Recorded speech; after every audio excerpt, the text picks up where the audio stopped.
इस पेड़ के नीचे बस आप ये नींबू निचोड़ दें, शत्रु का नाम ले लें, आपके जीवन में से शत्रु नाम की बीमारी हमेशा हमेशा के लिए खत्म हो जाएगी। जय श्री राम, जय बागेश्वर धाम सरकार। दोस्तों स्वागत है आपका हमारे YouTube channel grow to success में।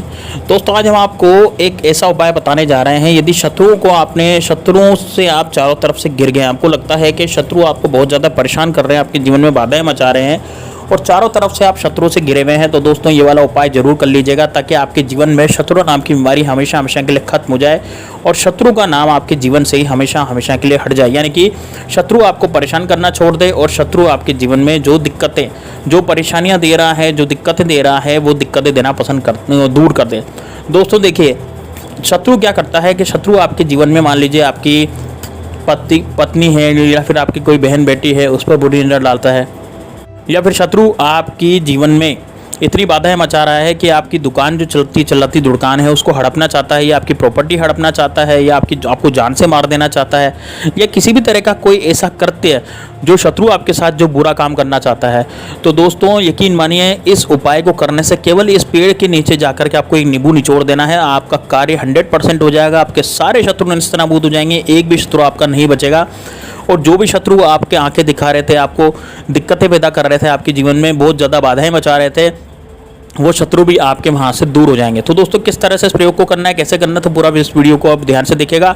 साथ ही में दोस्तों इस वीडियो को लाइक करके आप चैनल को सब्सक्राइब करके और कमेंट बॉक्स में हर हर महादेव जरूर लिखिएगा। दोस्तों महादेव से जुड़ा हुआ उपाय है, क्योंकि महादेव जो हैं हमें वनस्पति देने वाले हैं, पेड़ पौधे सब हमें महादेव ने दिए, भोलेनाथ ने दिए। और यदि आप भी चाहते हैं कि आपका भी कल्याण हो तो दोस्तों निश्चित रूप से आप हर हर महादेव कमेंट बॉक्स में जरूर लिखिए, वीडियो को लाइक कर दें। अब देखिए दोस्तों करना क्या है। देखिए सबसे पहले तो आपको एक नींबू लाना है जो कि बिल्कुल ताज़ा हो।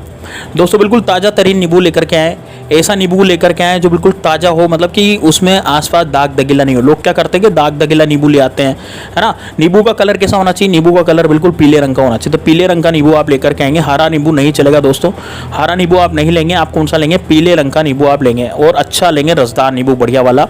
अब क्या करेंगे, अब इस नींबू को आपको, इस नींबू के साथ अब क्या क्या चीज़ें ले जानी है। तो दोस्तों नींबू के साथ आपको ले जाना है, एक तो जो ये अपने, जैसे आपने देखा होगा ना दोस्तों कि जो सुई होती है, तो सुई कितनी बड़ी होती है। अब सुई, बड़ी वाली सुई आपको ले जानी है ना, छोटी सुई नहीं ले जानी, बड़ी सुई इसमें ले जानी है। और एक सिंदूर ले जाना है दोस्तों। अब जो स्त्रियां मांग में जो सिंदूर भरती हैं, लाल कलर का सिंदूर, वो वाला आपको सिंदूर इस नींबू के साथ में आपको ले जाना है, ठीक है। अब कब इस प्रयोग को करना कब है, तो मैं पूरा इस वीडियो में बताने जा रहा हूँ। तो देखिए दोस्तों, इस प्रयोग को करने का जो दिन है वो है दोस्तों, या तो आप मंगलवार के दिन कर सकते हैं, या आप शनिवार के दिन कर सकते हैं, या फिर आप बुधवार के दिन भी इस प्रयोग को कर सकते हैं। तो मंगलवार, बुधवार या शनिवार, इन 3 दिन में से कभी भी आप इस प्रयोग को कर सकते हैं। आपका प्रयोग 100% सफल होगा। अब दोस्तों अब आपको करना क्या है, ध्यान से सुनिएगा, ठीक है। देखिए सबसे पहले तो आपको मंगलवार, शनिवार या फिर बुधवार का दिन चुनना है इसके लिए। और आप सुबह जाएँ, जैसे 7 बजे से, और रात शाम को 5 बजे तक आप कभी भी जा सकते हैं। अब पेड़ कौन सा होगा दोस्तों, किस तरह का पेड़ होगा, तो देखिए दोस्तों आपने बबूल का पेड़ का नाम तो जरूर सुना होगा, जिसमें कांटे होते हैं और छोटी छोटी पत्तियां होती है। बबूल के पेड़ को कीकर का पेड़ भी बोला जाता है कई जगह, और कई जगह इसको बबूल के नाम से भी जाना जाता है। आप इसे देख सकते हैं।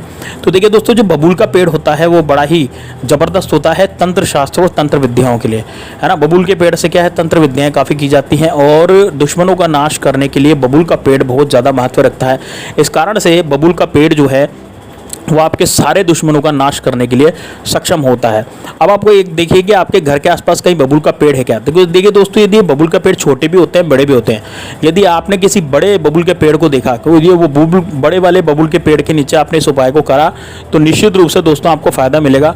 क्योंकि जो बड़ा वाला पेड़ होता है बबूल का, वो जितना ज़्यादा बड़ा पेड़ होगा उतना ही ज़्यादा फायदा आपको मिलेगा, यानी उतने ही ज़्यादा आपके शत्रु मरेंगे, उतने ही जल्दी आपको इस उपाय का असर देखने के लिए मिलेगा। इसलिए आपके आसपास जो भी हो, एक बबूल का पेड़ देख लें, लेकिन ऐसा देखें कि आप जब इस प्रयोग को करें तो आपको कोई वहाँ पर रोकने टोकने वाला नहीं हो, यानी कि आपको कोई ये पूछने वाला नहीं हो कि भाई ये क्या कर रहे हो, क्या नहीं कर रहे हो, कैसे कर रहे हो, क्यों कर रहे हो, है ना। ये सब आपसे नहीं पूछे वो। ऐसा इंसान, ऐसा मतलब पेड़ चाहिए आपको, ऐसी जगह आपको देखना है कि बिल्कुल सुनसान जगह हो और वहाँ पर बबूल का पेड़ हो।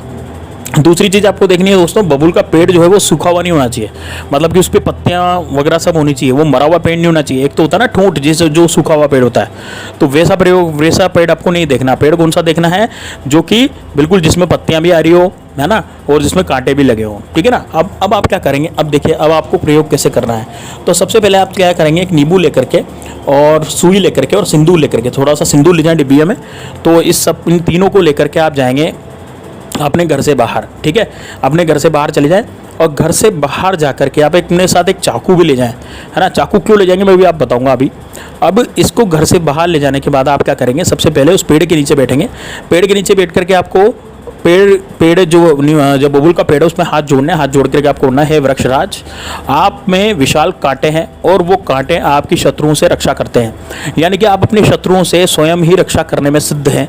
लेकिन मेरे जो दुश्मन मेरे पीछे पड़े हुए हैं, मेरे जो शत्रु मेरे पीछे पड़े हुए हैं, उनसे मैं अपनी रक्षा नहीं कर पा रहा हूँ और मैं अपने शत्रु से बहुत ज़्यादा परेशान हो चुका हूँ। मेरा उन्होंने बिजनेस खा लिया, मेरी प्रॉपर्टी लूटना चाहते हैं, है ना, मेरे साथ बहुत बुरा व्यवहार करते हैं।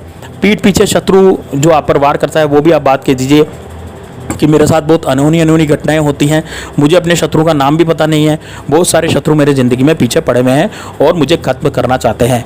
तो हे बबूल देवता, मैं आपके पास आया हूँ, आपकी शरण में आया हूँ और ये वाला प्रयोग मैं करने जा रहा हूँ, तो आप मुझे आज्ञा प्रदान करें। बस इतना आप कह देंगे।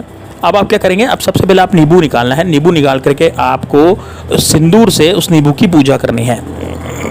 दोस्तों देखिए, ये जो नींबू है ये आपका शत्रु, ये आपको शत्रु मान करके इस नींबू की पूजा करनी है ना। सबसे पहले जैसे हम बलि नहीं देते उस तरह से आप क्या करेंगे, इस नींबू को लेंगे, उस नींबू पर आपको लाल कलर का टीका लगाना है सिंदूर से। सिंदूर से टीका लगाने के बाद अब आपको क्या करना है, अपने शत्रु का नाम यदि आप जानते हैं, मान लीजिए आपके शत्रु का नाम है अजय, तो आपको अजय का नाम लेना है। आपके शत्रु का नाम विजय भी हो सकता है, कुछ भी हो सकता है, जो भी आपके शत्रु का नाम हो वो आपके मुंह से आपको लेना है। और लेने के बाद अब मान लीजिए जो शत्रु का नाम नहीं जानते, मतलब कि जिनके बहुत सारे शत्रु हैं, एक से ज़्यादा शत्रु पीछे पड़े हुए हैं, है ना, वो शत्रु का नाम नहीं जानते, तो वो क्या करेंगे, वो सुई लेकर के, वो उस नींबू को लेकर के जब वो तिलक लगाएंगे सिंदूर का, तो शत्रुनाश कहेंगे, है ना। और उस नींबू को हाथ में लेकर के आपको आंखें बंद करके, उस नींबू को हाथ में लेकर के आपको आंखें बंद करके अपने शत्रु का ध्यान करना है।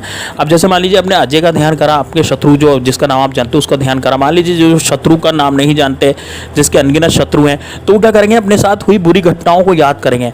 इसको सीधे हाथ में लेकर, तो ज़्यादा नहीं करना दोस्तों, 5 से 10 सेकंड तक करना है बस आपको। उसके बाद इस नींबू पर तिलक लगा करके इसमें सुई को घुसेड़ देना है, सुई को आर पार कर देना है, यानी नींबू के आर पार सुई हो जानी चाहिए, है ना। अब इस सुई को आप निकाल लेंगे नींबू से बाहर और इस नींबू के 2 टुकड़े करेंगे, यानी चाकू से बीच में से इस नींबू को 2 काट देंगे और काटने के बाद बबूल के पेड़ की जो जड़ होती है उसमें आप इस नींबू को निचोड़ देंगे। क्या करेंगे दोस्तों, बबूल के पेड़ में इस नींबू को पूरी तरह से निचोड़ देंगे, यानी कि इस नींबू का पूरा रकचूचा आप निकालेंगे। यानी कि कहने का मतलब यह है कि जो आपका शत्रु है वो पूरी तरह से बर्बाद हो चुका है, आपको ये सोचना है और इस नींबू को उस बबूल की जड़ में पूरी तरह से निचोड़ देना है और बबूल के पेड़ से कहना है कि मेरे शत्रु को मैं यहीं पर छोड़ के जा रहा हूँ, मेरे जितने भी शत्रु हैं अब इस पेड़ के नीचे आपके नीचे रहेंगे और यहाँ पर वो दुख पाते रहेंगे, यानी कि अब आपके शत्रु निश्चित रूप से दुख पाएंगे और आपको दुख देने की जैसी वो कोशिश करेंगे वो खुद भी दुख पाएंगे। तो दोस्तों ये बड़ा ज़बरदस्त और बड़ा शानदार उपाय, इससे सारे शत्रु आपके खत्म हो जाएंगे। इसको जरूर कीजिएगा। चलिए मिलते हैं नेक्स्ट वीडियो में, तब तक के लिए जय श्री राम, जय बागेश्वर धाम सरकार, हर हर महादेव।